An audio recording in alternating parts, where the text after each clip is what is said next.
नमस्कार मित्रों, आज हम आपको कंपनी एक्ट 2013 के अंतर्गत लॉ सेक्टर में सबसे इंपॉर्टेंट है। भाई देखिए, आप कंपनी बनाइए और विकास करिए, अपनी इनकम को बढ़ाइए। आप रिलायंस जैसी प्राइवेट कंपनी आज पब्लिक सेक्टर में कंपनी होते हुए भारत की सबसे अग्रणी रूप में कंपनियों का काम करती है। सबसे ज्यादा आज उनके पास शेयर है, सबसे ज्यादा प्रॉफिट करने वाली अंबानी ग्रुप है।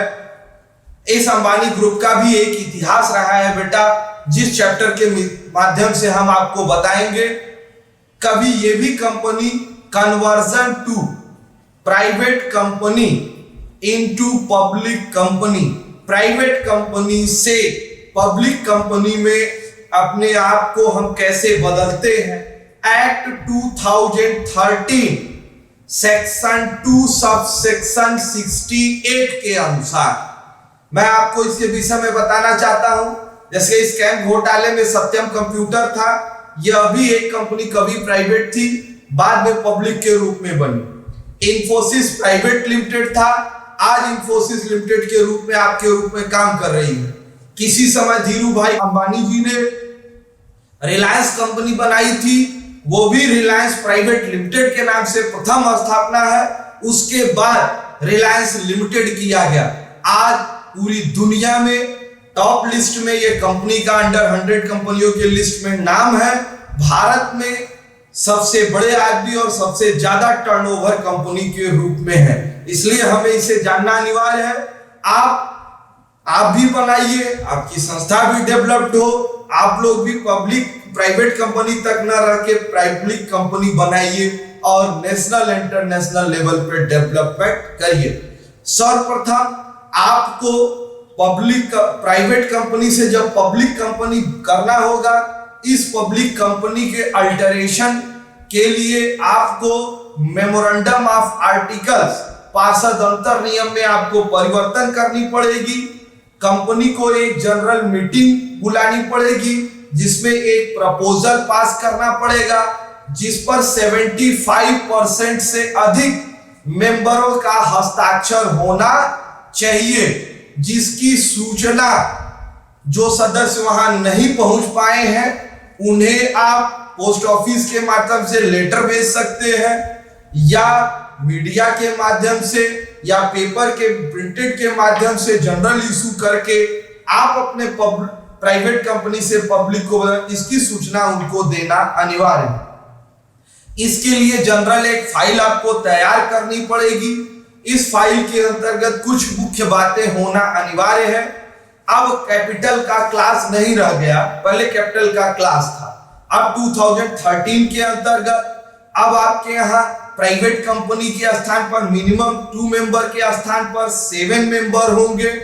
प्राइवेट कंपनी में 2 डायरेक्टर के स्थान पे आपको मिनिमम 3 डायरेक्टर रखने पड़ेंगे। शेयर ट्रांसफर के लिए जो आपके पास प्रतिबंधक है, रिस्ट्रिक्टेड है, प्रोहिबिटेड है, निषेध किया गया। अब आप अपने शेयर को मार्केट में इशू कर सकते हैं। स्टॉक एक्सचेंज NSE BSE में आपकी कंपनी लिस्टेड हो सकती है। कंपनी के नाम के आगे प्राइवेट शब्द हटाना होगा, लिमिटेड शब्द लगाना होगा। प्राइवेट कंपनी बनाते समय कुछ शब्दों का आप प्रयोग किए हैं, जब उन्हें आप पब्लिक कंपनी बनाएंगे तो जो चीजें आपके लिए आवश्यक नहीं है उन शब्दों को आपको वहां से हटाना होगा।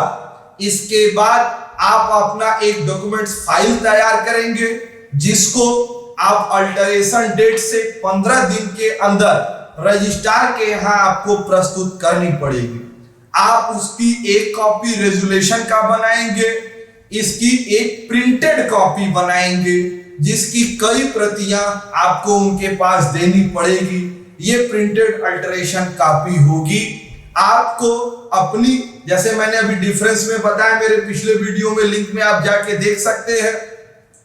प्राइवेट कंपनी को प्रॉस्पेक्टस बनाने की आवश्यकता नहीं, लेकिन जब आपकी कंपनी पब्लिक कंपनी हो जाएगी तब आपको प्रॉस्पेक्टस बनाना अनिवार्य हो जाता है। इसके लिए आपको प्रॉस्पेक्टस बनाना पड़ेगा, एक प्रति और प्रॉस्पेक्टस अपने पास रखनी पड़ेगी। प्रॉस्पेक्टस की कॉपी रजिस्ट्रार के यहाँ आपको प्रस्तुत करना पड़ेगा। अब यह सारी चीजें प्रस्तुत करने के बाद रजिस्ट्रार वह उन सब एक एक चीजों की जांच करेगा। जांच करने के बाद आपको खुशी होगी कि आपकी कंपनी प्राइवेट कंपनी नहीं, पब्लिक कंपनी के रूप में मान्यता दी जाएगी, जिसका न्यू सर्टिफिकेट आपको इशू होगा। यह बड़े हर्ष की बात है, खुशी की होनी चाहिए। आपका बिजनेस इतना डेवलपमेंट कर रहा है कि आप प्राइवेट से पब्लिक कंपनी बन चुके हैं। आपने मेरा पूरा वीडियो देखा, इसके लिए मैं आपको धन्यवाद। आप अपने नॉलेज को बढ़ाइए, आप अपने मित्रों को जो भी इसके विषय में कंपटीशन या कॉमर्स के स्टूडेंट हैं उनको ज्यादा से ज्यादा लाइक, शेयर एंड सब्सक्राइब करिए कि नॉलेज आपका बढ़े, आप अपना स्वास्थ्य बनाए रखें। धन्यवाद।